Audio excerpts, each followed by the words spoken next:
mundial, os lo digo también para que no veamos solamente que es un caso aislado y que queda en el margen de lo local, porque la gestión es municipal, pero es un problema que tiene carácter mundial.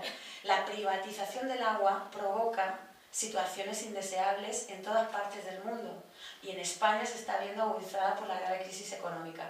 Yo aquí,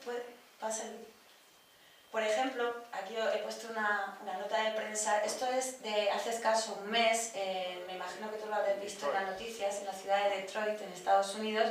Sabéis que es una ciudad que está salvajemente atenazada por la crisis, prácticamente es una ciudad abandonada de la tutela de la administración pública y se han producido casos de cortes masivos de agua, sobre todo a población desfavorecida relacionada con población afroamericana.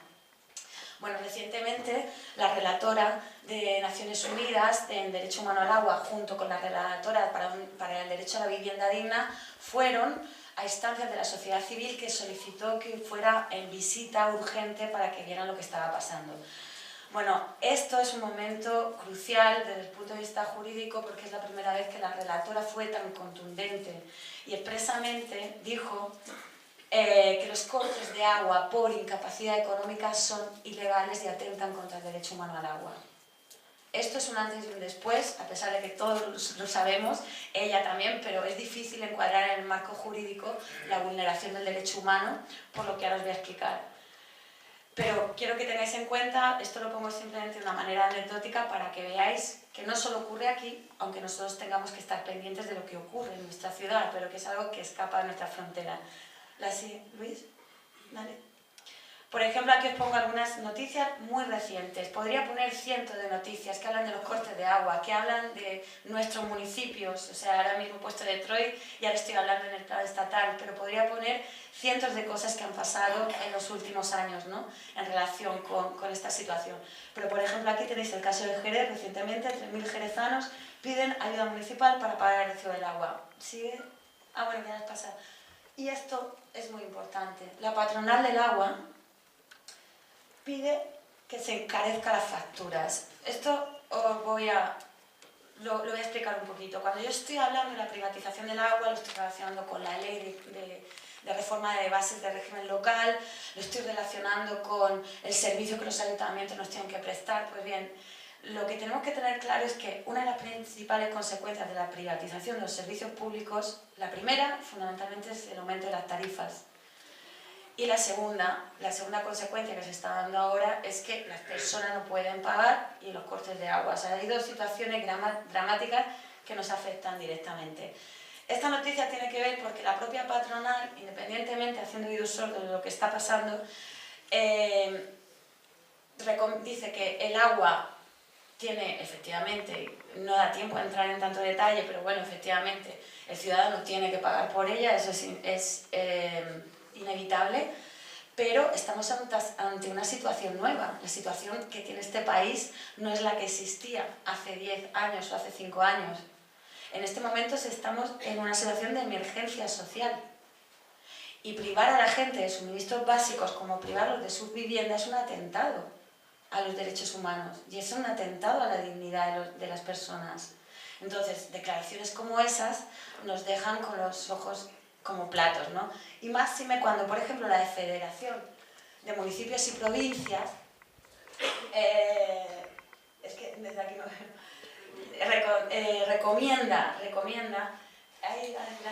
recomienda cortar el agua si no se paga un recibo. Esto es de escasos 10 días, no estoy hablando de algo que ocurriera ni hace un mes, ni 2, ni hace un año. Bueno, como ya os he puesto un poco en situación de lo que ocurre, aquí voy a pasar muy rápido, no quiero aburriros, prefiero que luego hablemos, pero lo primero que quiero explicaros es lo que es el derecho humano al agua. Me gustaría, no sé si todos más o menos tenéis una idea de lo que significa. Yo voy a intentar dar una aproximación muy sencilla, no aburriros con cuestiones jurídicas y luego me preguntáis lo que queráis. El derecho humano al agua está relacionado con los derechos humanos, pero no fue reconocido de manera autónoma hasta el año 2010. Esto quiere decir que a nivel internacional el derecho al agua, a una cantidad, al acceso al agua de manera accesible, asequible, con calidad, como dice Naciones Unidas, estaba vinculado a otros derechos humanos, al derecho a la vida y al derecho a la salud. Evidentemente nadie puede vivir sin agua y nadie puede tener salud sin agua. Imaginaros una vivienda en la que hay 5 miembros, personas mayores, niños, no puedes tener una higiene adecuada, no puedes cocinar, no puedes limpiar tu vivienda, evidentemente estás cuestionando gravemente la vida de esas personas, ¿no? Luis, ¿puede adelantar, por favor? Bueno, el significado del derecho humano al agua significa que tiene que ser accesible, es decir, tenemos todos que tener garantizada el agua cercana a nuestra vivienda. En esta situación nosotros somos privilegiados porque simplemente la red de abastecimiento y saneamiento llega a todas nuestras casas. Hay en otros países del mundo, como sabéis, donde el acceso es realmente dramático. No estaríamos en esa situación. Nosotros tenemos el acceso asegurado a nuestra vivienda. Como os decía, en el año 2010 ya se reconoce como derecho humano autónomo. Naciones Unidas dice que se pone al mismo nivel que el resto de los derechos humanos. ¿Qué ocurre ahora? ¿Cuál es el problema? Si Naciones Unidas y el derecho internacional lo ha reconocido, ¿cuál es el problema? El problema es que los estados no reconocen derechos. Los derechos ya están reconocidos a nivel internacional, los derechos humanos. Los estados tienen que aplicarlos, tienen que hacer una aplicación efectiva. A lo que le obligan las organizaciones internacionales es aplicar a los postulados. Entonces, ¿esto en qué se traduce? En que tenemos que tener legislación que lo reconozca, en que las políticas de los gobiernos tienen que ser acordes con los postulados de los derechos humanos, si no, se supone que habría violación de estos derechos. Entonces, ¿qué es lo que tiene que hacer España? Ya que nuestra Constitución no lo reconoce, al contrario que otros muchos países que sí lo tienen previsto en su Constitución, y permite al ciudadano tener una mayor garantía frente al Estado en el caso de que se incumplan, España no lo tiene reconocido en la Constitución ni tampoco en nuestro ordenamiento jurídico de manera expresa. Lo que no significa que nuestras normas jurídicas no hayan hecho en algún momento alusión al derecho humano al agua y podamos acogernos en cierto sentido a él. Pues aquí, si me quiero parar aquí, es lo que os decía, los estados no reconocen el derecho humano al agua, no tienen por qué, porque está reconocido y ellos han aceptado y aprobado los pactos y los convenios internacionales por los cuales se comprometen, sino que tienen que garantizarlo. Entonces, ¿qué ocurre con el servicio de agua y abastecimiento en nuestras ciudades? ¿Qué ocurre? Que cuando, por ejemplo, nos encontramos con una situación como esta, denunciada abiertamente por la sociedad civil de hace mucho tiempo, es que realmente en España, en nuestro ordenamiento jurídico, no existe un reconocimiento del derecho subjetivo al agua. Es decir, el derecho que como toda persona, como el derecho a la vida, tenemos como personas. Eso no aparece en ningún sitio. Lo que aparece es el derecho del ciudadano a exigir al ayuntamiento el suministro, que es diferente. Tenemos un derecho, o sea, los ayuntamientos tienen una obligación legal de darnos el suministro de nuestra vivienda. Entre otras cosas, como todos sabéis, nuestra vivienda no sería habitable sin suministro de agua. Por lo tanto, necesitamos ese prerequisito para considerar una vivienda habitable, lo cual tiene su contrasentido. Porque una de las primeras cosas que hacen las empresas suministradoras es cortar el suministro de agua. Entonces, ¿usted que está reconociendo que una persona puede vivir en una vivienda no habitable? Es decir, hay una contradicción importante y son determinadas vías que se están utilizando para intentar combatir esto. Entonces, teniendo claro que explícitamente no hay un reconocimiento del derecho subjetivo al agua, que es lo que reclamamos también la sociedad civil, porque ese derecho subjetivo al agua se correspondería con lo que estamos pidiendo en todos los municipios españoles desde los distintos colectivos que luchamos contra la privatización y en pro del derecho humano al agua.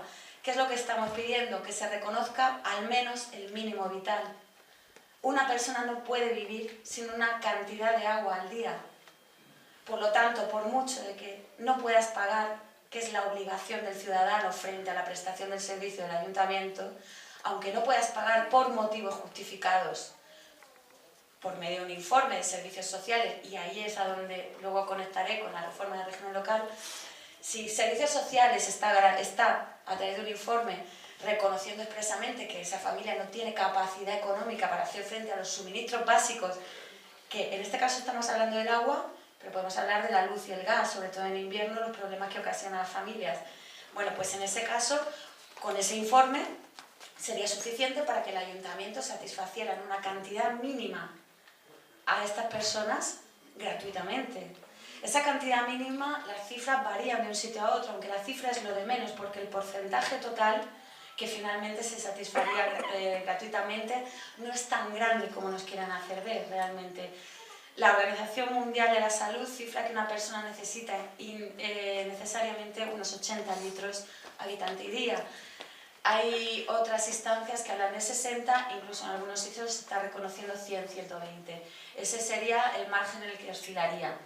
A partir de ese volumen mínimo, se podría aplicar una tarifa social reducida y etcétera. Es decir, de manera que no significa que una persona tuviera gratuitamente el agua que quisiera, sino gratuitamente el agua que se establezca como mínimo vital. Si Cartagena decide que va a aprobar el mínimo vital en los 80 litros habitante y día para aquellas personas que no pueden pagarla, una vez que pasen esos 80 litros tendrán que acogerse a cualquier otro mecanismo, pagar la tarifa reducida, etc. Esto lo digo expresamente para evitar las críticas que son las que más os vais a encontrar en caso de que pongáis en práctica, que espero que sí, todo lo que estoy contando. La primera crítica que os vais a encontrar es que eso fomenta el fraude. Claro, esto también me hace mucha gracia. Y esto es una de las cosas que os reconozco que más me gusta de Podemos. Y es porque es la primera vez que se habla abiertamente a la ciudadanía diciéndole: no eres el responsable de todo. No, una persona que está en el paro no es un fracasado. No tienes por qué, cuando tengas acceso a recursos como ayudas sociales, en este caso que estoy hablando, inmediatamente buscar el fraude. O sea, es lo que en la antropología se llamaría la figura del gorrón. ¿Por qué necesariamente la administración o los políticos tienen que pensar que el ciudadano va a defraudar? ¿Por qué? Entonces, este es el discurso que ya está más que desmontado, porque está demostrado que no es así.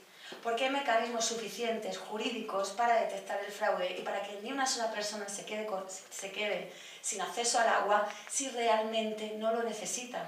Es absolutamente imposible si tú regulas un procedimiento administrativo adecuado, de manera que es en serio prácticamente imposible que puede darse algún caso. Pero bueno, sería la excepción.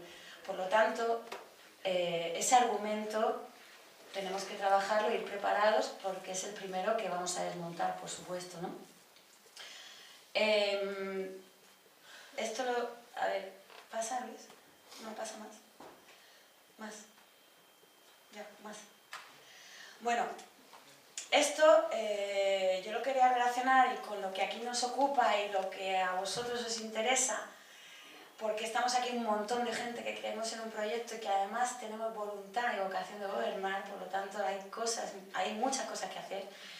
Y entre las cosas que hay que hacer, en primer lugar, forma parte de lo que os va a contar Luis, de lo que significa lo que significa la gestión de los servicios públicos, ¿no? La diferencia entre una gestión privada y una gestión pública. Pero hay algo más que como ciudadanos y como gobernantes se puede hacer. Primero, cuando se llega a un ayuntamiento en las condiciones que yo os estoy explicando, no solamente basta con intentar cambiar el modelo de gestión. Si realmente hay un estallido como el que esperamos y estas plataformas, movimientos, partidos que pueden llegar a gobernar en nuestras instituciones municipales, también van a tener capacidad de elaborar reglamentos. Van a tener capacidad de presentar mociones, van a tener capacidad de modificar las normas. ¿Y por qué os digo esto? Porque la clave, aparte de los muchos mecanismos que puede haber para reclamar frente a la administración por distintas cosas injustas que en este caso consideramos violación de derechos humanos, como la que os estoy contando, pero también el ciudadano tiene que empoderarse y reclamar sus derechos. Y el derecho al agua, por ejemplo, o el derecho al acceso a los suministros básicos como luz, gas, etc., el derecho a la vivienda, son derechos que los ciudadanos tienen que exigir. ¿Cómo podemos exigir esto? Nosotros, desde distintos ámbitos, estamos reclamando por todos los municipios las formaciones de distintos signos políticos, y os tengo que decir que aunque ahora son más proclives a presentar mociones en este sentido, no siempre lo han visto tan claro, es necesario que en este país los reglamentos municipales se limite radicalmente la medida de corte por impago. Esto está en prácticamente todos los municipios de España, excepto aquellos que han vuelto a manos públicas, es decir, que la gestión es pública, que suelen establecer mecanismos diferentes, pero la mayoría de nuestros reglamentos, incluido el de Murcia, que es el que más conozco, permite el corte de suministro por impago al segundo recibo, sin establecer ninguna característica, ninguna excepción. En Murcia, por ejemplo, se bonifica a los pensionistas y a familias numerosas, pero no existe la tarifa social, que es la que en muchos sitios están aplicando en función del número de miembros, los ingresos, si estás recibiendo ayudas sociales, si tú estás en situación de desempleo, etc., se suelen establecer tarifas sociales. En Murcia, por ejemplo, no, yo creo que en Cartagena tampoco. Una de las primeras medidas que hay que adoptar, eliminar, o sea, esta medida de los reglamentos. ¿Por qué? Porque el que esté en el reglamento municipal la medida de corte por impago legaliza el corte del suministro. Y esta es otra de las grandes batallas que tenemos, porque en recientes declaraciones, tanto la patronal, las empresas privadas, los propios ayuntamientos, de algunos ayuntamientos, dicen, bueno, pero es que yo no puedo hacer otra cosa, es que el reglamento lo dice. Yo no estoy cometiendo ninguna ilegalidad, es que si estas personas no pagan, le tengo que cortar el servicio. Frente a esto hay muchas posibilidades, ¿no?, de recurrir, pero la fundamental, la que sería una solución radical, sería modificar este reglamento y reconocer el derecho subjetivo al agua. ¿Cómo? Estableciendo excepciones. En el caso de incapacidad económica, estas personas tendrán acceso al agua en un mínimo vital, se podrán acoger a ayudas sociales supervisadas por servicios sociales y se penalizarán, por ejemplo, los consumos excesivos a través de las tarifas a aquellos que más consuman. Es decir, es una medida de solidaridad que se establece ya en muchos sitios. Por eso yo quería recalcaros que en este ámbito, que estamos en la lucha municipal, en la toma de los municipios, que tenemos ese espíritu, una de las primeras cosas que hay que hacer es revisar los reglamentos municipales y modificar en aquellos que sean realmente injustos, como lo que os estoy contando. Bueno, si yo ya termino, aquí os quería poner, esta es una imagen, esta es una foto de los compañeros de Alcázar de San Juan, que como sabéis tienen una lucha muy activa desde hace más de un año frente a la privatización del servicio de aguas en su municipio y que, bueno, es un ejemplo de solidaridad, de lucha social, etc. Y bueno, pues quería ponerlos como ejemplo. Yo desde aquí, pues bueno, todas las preguntas que queráis tener después cuando intervenga Luis, pero sí que quería pues lanzar un mensaje de aliento a decir que hay cosas que se pueden cambiar, muchas cosas que se pueden cambiar y que hay que utilizar también las herramientas jurídicas para ello, ¿no? Aparte de las que ya existen, tenemos que dotarnos de herramientas que respeten los derechos humanos y que sean acordes con la justicia social y defiendan los derechos de nuestros vecinos y nuestras vecinas. Muchas gracias.